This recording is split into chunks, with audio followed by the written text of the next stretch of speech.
Dear students, a very warm welcome to all of you in my today's lecture of marketing management. In today's lecture, we will discuss upon the topic public relations, its concept, definitions and functions. Let us discuss with the first topic concept of public relations. क्या concept है public relations का? Public relation is an important element in the promotion mix. In the era of globalization, the most of the multinational companies make concrete efforts to manage and maintain its relationship with its customers. Most of the multinational companies have its public relation department that makes all effort to monitor the attitude and perception of customers. यानी कि present scenario में public relation एक important tool बन चुका है। Promotion mix का ये एक इम्पॉर्टेंट एलिमेंट भी रहता है और जितनी भी कंपनीज हैं, खास तौर से जो मल्टीनेशनल कंपनीज हैं, वो क्या करती हैं, अपने कस्टमर्स के साथ में अपने रिलेशंस को मैनेज करने के लिए और मेंटेन करने के लिए पब्लिक रिलेशन टूल्स का सबसे ज़्यादा यूज़ करती हैं। इनका एक अलग से पीआर डिपार्टमेंट यानी कि पब्लिक रिलेशन डिपार्टमेंट भी रहता है, जो मेनली क्या करता है, अपने कस्टमर्स के एटीट्यूड और उनके परसेप्शन को मॉनिटर करने के लिए अपनी वर्किंग को फॉलो करता ही रहता है। It is used to distribute and communicate all the necessary information to build up good reputation in the mind of the public. An efficient and good public relation department used to adopt positive programs for this purpose and always emphasize to eliminate negative publicity arises due to questionable practices. इस department का main काम क्या क्या होता है, public के mind में company और उसके प्रोडक्ट्स की एक अच्छी रेपुटेशन को बिल्ड करने के पॉइंट ऑफ व्यू से जो भी नेसेसरी इन्फॉर्मेशन है उनको प्रॉपरली मार्केट में कम्युनिकेट करना, ये इसका एक मेन पर्पज होता है। और इसके लिए जो पब्लिक रिलेशन डिपार्टमेंट है वो डिफरेंट टाइप के पॉजिटिव प्रोग्राम्स को अडॉप्ट करता है, जिससे कि कंपनी और उसके प्रोडक्ट्स की एक पॉजिटिव इमेज को डेवलप किया सकता है, बिल्डअप किया जा सके। और इसके साथ साथ कंपनी की अगर कोई क्वेश्चनेबल प्रैक्टिसेस होती हैं और उसकी वजह से अगर कोई नेगेटिव पब्लिसिटी क्रिएट हो भी रही है तो उसको एलिमिनेट करने के पॉइंट ऑफ व्यू से भी ये डिपार्टमेंट अपनी वर्किंग को फॉलो करता है। Now we will discuss some of the definitions of public relations. The very first definition was the chartered institute of public relations. इनके according public relations are the strategic management functions that adds value to an organisation by helping it to manage its reputation.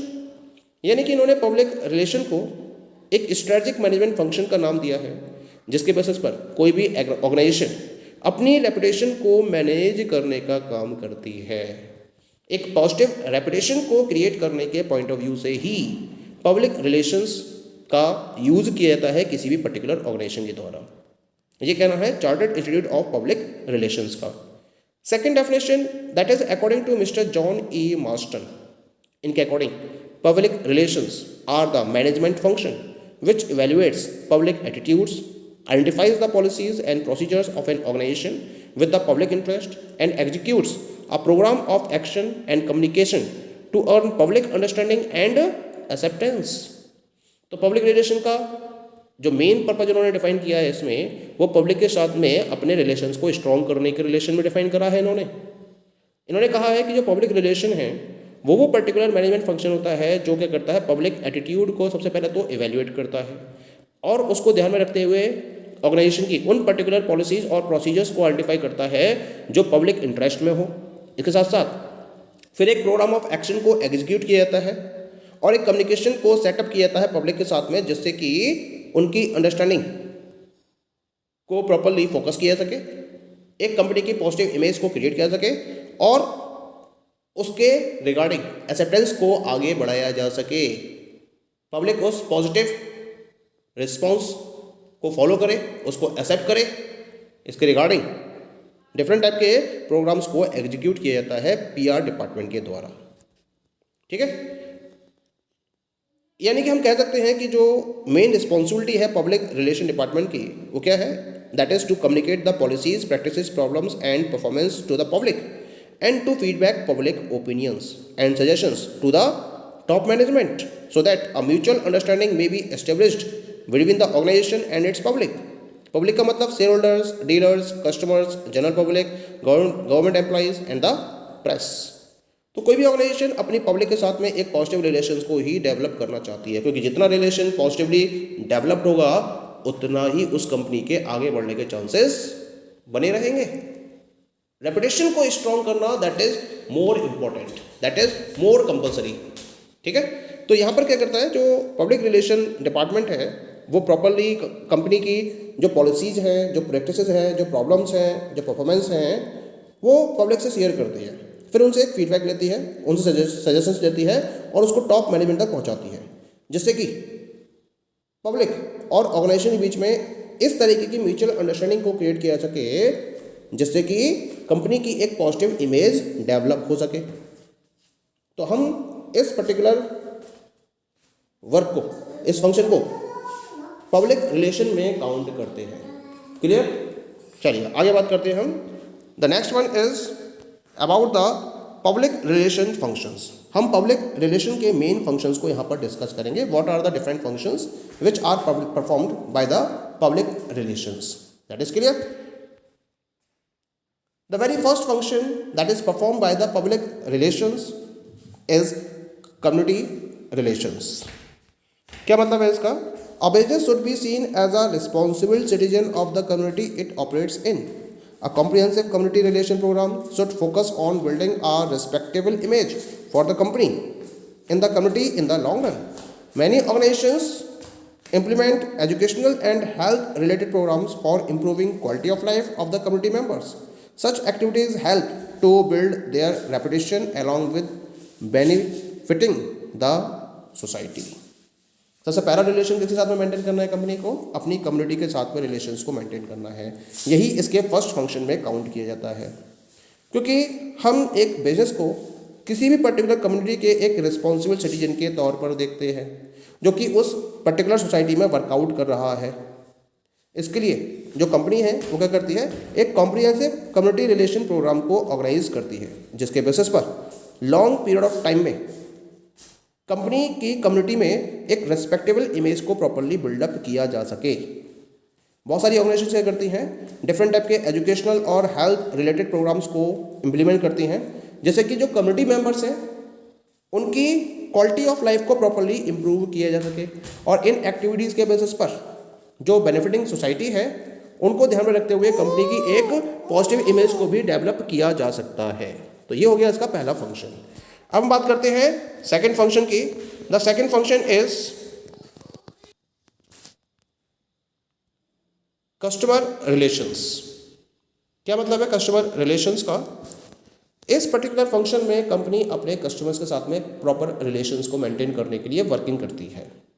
This is the most important component of external public and this is the customer. The customer is the reason behind the existence of the organization. Public relations informs the customers about introduction of new products or changes in existing ones. Public relations plays a crucial role in attracting the attention of the buyer towards the company's offerings and helps to differentiate the product from those of its competitor. किसी भी particular business के success और उसके आगे बढ़ने का जो main point है वो क्या है? वो है उसके कस्टमर्स। कस्टमर्स है तो ऑर्गेनाइजेशन का एग्जिस्टेंस है, कस्टमर्स नहीं है तो ऑर्गेनाइजेशन का एग्जिस्टेंस नहीं है। तो पब्लिक रिलेशन डिपार्टमेंट यहाँ वर्कआउट करता है, और कोई भी नया प्रोडक्ट जब कंपनी की तरफ से ऑफर किया जाता है या पुराने प्रोडक्ट्स में कोई भी चेंजेस किए जाते हैं तो उसके रिगार्डिंग अपने कस्टमर्स को प्रॉपर इन्फॉर्मेशन अवेलेबल कराता है ये पब्लिक रिलेशंस। इसके साथ साथ बायर्स को कंपनी की ऑफरिंग्स की तरफ अट्रैक्ट करने में भी public relation department role play करता है, और अपने कस्टमर्स को बताता है कि किस तरीके से उनका जो प्रोडक्ट है वो उनके कॉम्पिटिटर्स के प्रोडक्ट के कंपैरिजन में अलग है और क्यों उन्हें उनका प्रोडक्ट परचेज करना चाहिए। Next one is the third function, this is the employee relations. अब कंपनी अपने एम्प्लॉयज के साथ में भी रिलेशंस को मेंटेन करने के लिए पब्लिक रिलेशंस का ही यूज करती है। Employees are the most valuable assets of the company, and the organization had to create employee goodwill for maintaining a loyal workforce. Loyal employees are more productive and interested in the well-being of the company.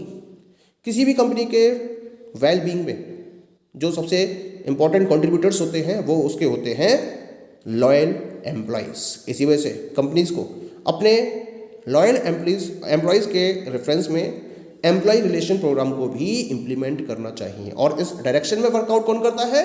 Public relation department, क्योंकि वो क्या मानता है, employees को company की एक valuable assets consider करता है।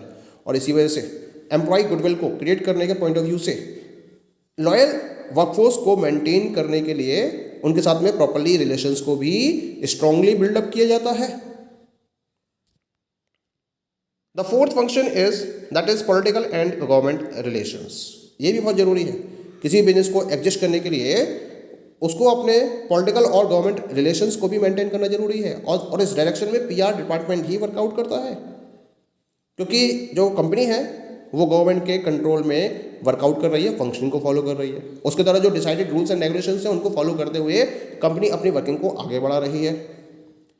इसी वजह से जो वेरियस गवर्नमेंट ऑफिशियल्स हैं और जो पॉलिटिकल पार्टीज हैं उनके साथ में उसको एक प्रॉपर रिलेशंस को मेंटेन करना होता है, जिससे कि अपने एंटरप्राइज की वो स्मूथ फंक्शन को एंश्योर कर सके। तो प्रॉपर वे में उसकी वर्किंग आगे बढ़ती रहे, उसका काम आगे चलता रहे, किसी भी तरीके की कोई भी दिक्कत ना हो उसे। तो इसके लिए उसे पॉलिटिकल और गवर्नमेंट रिलेशंस को भी प्रॉपरली मेंटेन करना होता है। और इसके लिए पर्सनल जो पब्लिक रिलेशंस हैं इसकी हेल्प ली जाती है कंपनी के द्वारा। Now we come to the next one and this is the next function, that is the financial relations. A segment of the company's public consists of those individuals and institutions the company has financial dealing with. These include shareholders, creditors, potential investors, banks, financial analysts and so on. भाई company की भी अपनी requirements होती हैं, उसको भी time to time capital की requirement रहती है, फाइनेंस की रिक्वायरमेंट रहती है। और वो जो फाइनेंस है उसको अवेलेबल कराने वाली कुछ पार्टीज हैं, जैसे कि उसके शेयर होल्डर्स हैं, उसके क्रेडिटर्स हैं, पोटेंशियल इन्वेस्टर्स हैं, बैंक्स, फाइनेंशियल एनालिस्ट। ये सब कौन है? ये सब इसके फाइनेंशियल पार्टनर्स होते हैं, जिनके बेसिस पर कंपनी अपने ऑपरेशंस को आगे बढ़ाती है या फिर करंट ऑपरेशंस को कंटिन्यू करती है।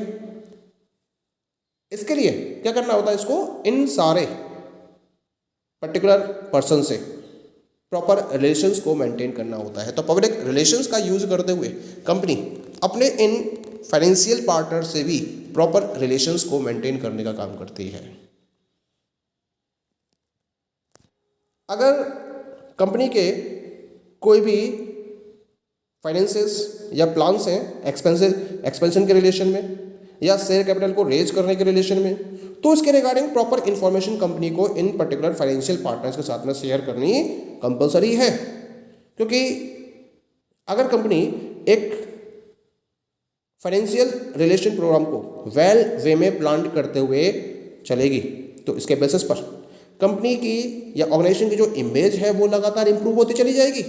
और इससे जो उसके स्टॉक की वैल्यू है उस पर भी तो फर्क पड़ेगा। वो वैल्यू क्या होगी? लगातार इंक्रीज होगी। तो जितना वो अपने फाइनेंशियल पार्टनर्स को कॉन्फिडेंस में लेकर चलेगी और उससे जितनी इंफॉर्मेशन को वो शेयर कर पाएगी उतना ही उसको उसका फायदा मिलता चला जाएगा। तो this is the fifth function of public relation, and this is to maintain the relations with the financial partners of the organization. Now we come to the next function, and this is the crisis communication, function number 6. The role of public relations takes on vital significance during crisis situations like an accident, financial scams, bankruptcies and so on.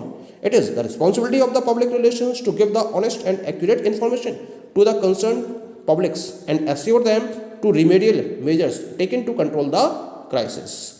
कभी कभी क्या होता है, organisation को different type की crisis को भी face करना पड़ता है, क्योंकि मार्केट में ऑपरेट कर रही है। तो क्राइसिस, कोई सी भी क्राइसिस उसके सामने आ सकती है, जैसे कि कोई भी एक एक्सीडेंट हो गया उसके साथ में, या कोई फाइनेंशियल स्कैम हो गया, बैंकरप्सीज हो गई, कोई भी क्राइसिस हो सकती है जो उसे फेस करनी पड़ सकती है। अब क्राइसिस अगर होती है तो उस केस में कंपनी को ईमानदार बने रहना बहुत जरूरी है। यहाँ पर उसको ऑनेस्टी को रिप्रेजेंट करना बहुत जरूरी है। इसके लिए उसे क्या करना है? जो भी उसके कंसर्न पब्लिक है उसके साथ में एक्यूरेट और एग्जैक्ट इंफॉर्मेशन को शेयर करना है। कोई भी उसे झूठ नहीं बोलना है। सबसे बड़ी बात तो ये है, जितना कॉन्फिडेंस में लेकर ये पब्लिक को सारी एक्यूरेट इंफॉर्मेशन को शेयर करेगी उतना ही इसके लिए आगे पॉजिटिव रिजल्ट्स निकल कर आएंगे और इसके साथ साथ उसे ये एश्योर भी करना होगा उस पब्लिक को कि इस क्राइसिस को कंट्रोल करने के लिए उसके द्वारा प्रॉपर्ली रेमेडियल मेजर्स लिए जा रहे हैं, बस उसे उनके साथ की जरूरत है। Okay, so these all are the different functions of public relations. Thank you.